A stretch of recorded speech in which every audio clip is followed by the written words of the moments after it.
దేవుడు మనకు అనుగ్రహించినటువంటి మందిరంలో ఈ 2025 సంవత్సరంలో ఈ స్త్రీల ఆదివారాన్ని ప్రభునామానికి భయంకరంగా ఘనంగా జరిగించడానికి స్త్రీలకు దేవుడు అవకాశం ఇచ్చిన విధానం బట్టి పక్షంగా దేవుడికి వందనాలు తెలియజేస్తూ చక్కటి కార్యక్రమం నిర్వహిస్తున్నటువంటి మీ అందరికీ నన్ను ఆహ్వానించిన స్త్రీల సంఘానికి కొంచెం వందనాలు తెలియజేస్తున్నారు.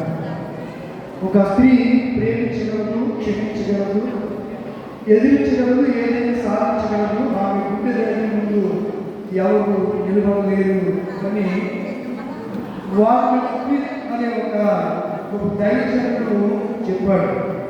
ఆయన అంటాడు, స్త్రీ లేకపోతే జన్మ లేదు, స్త్రీ లేకపోతే గమనం లేదు, స్త్రీ లేకపోతే సృష్టిలో జీవమే లేదు అని చెప్పాడు.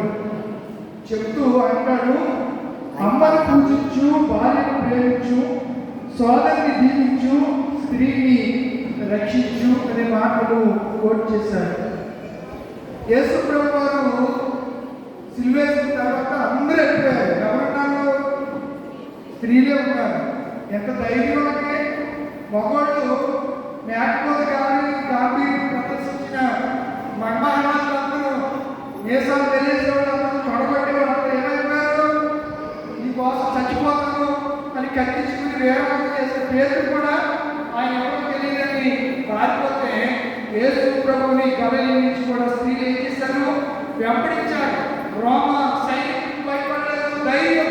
ఈరోజు మన విశ్వాసం కూడా ప్రవక్త వద్ద ధైర్య విశ్వాసం కలిగిన స్త్రీ.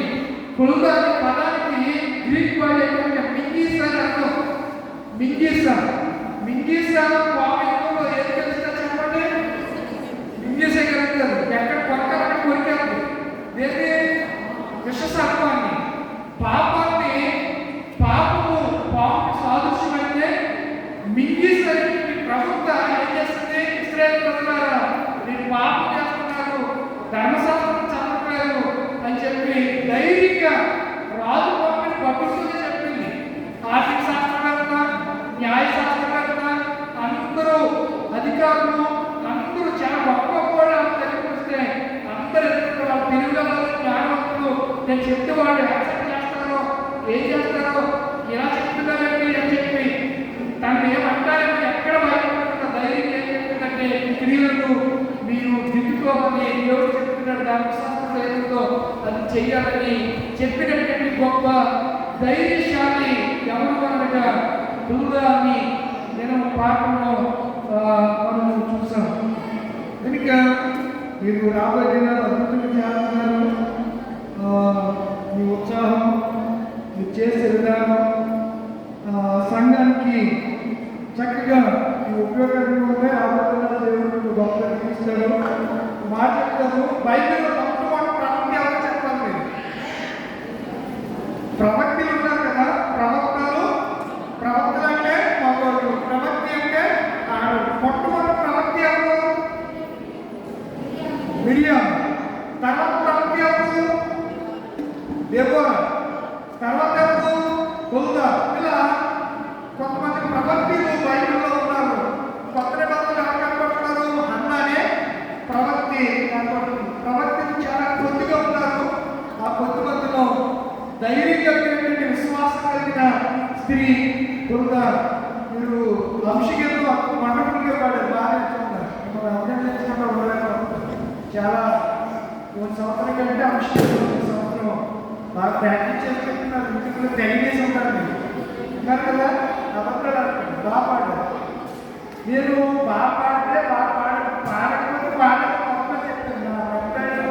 నా మేనలో అలా చేయలేదనుకోండి, ఏ బాగా చేయలేదని చెప్తుంది. ఏమనుకుంటాం? బాగా చేశారు, చక్కగా పాడారు, అందులో బట్టి మీకు ప్రత్యేకమైనటువంటి వందనాలు ప్రభు గారికి తెలియజేస్తున్నాను. నన్ను ఆహ్వానించినందుకు మరొకసారి వందనాలు చెప్తున్నాను. నిజంగా ఎప్పిపోయిన గొడవలూడి సంఘాన్ని దేవుడు అద్భుతంగా తన కృపలో బలపరుస్తున్నాడు, స్థిరపరుస్తున్నాడు.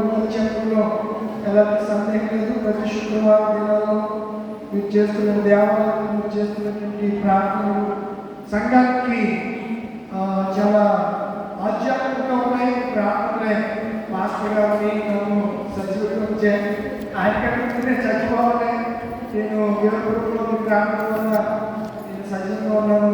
ఈ ప్రాంతంలో మాస్టర్ గారికి దయచేసి కూడా మీరు చేసినటువంటి చూపుడు ప్రేమ ఆయన కూడా చెప్పారు కదా, మీరు చూపుడు ప్రేమ చేసిన ప్రాంతంలో మరలా సజీవంగా మర్చిపో తీసుకొచ్చి మాస్టర్ గారికి చెప్పారు. నన్ను ఒక క్షణం వీళ్ళకి సంబంధించిన క్షణం ఒక క్షణం వాడి నేను సమయాన్ని లీడ్ చేసుకునేటువంటి సహోదరి రాజేశ్వరి గారికి అప్పగిస్తాను.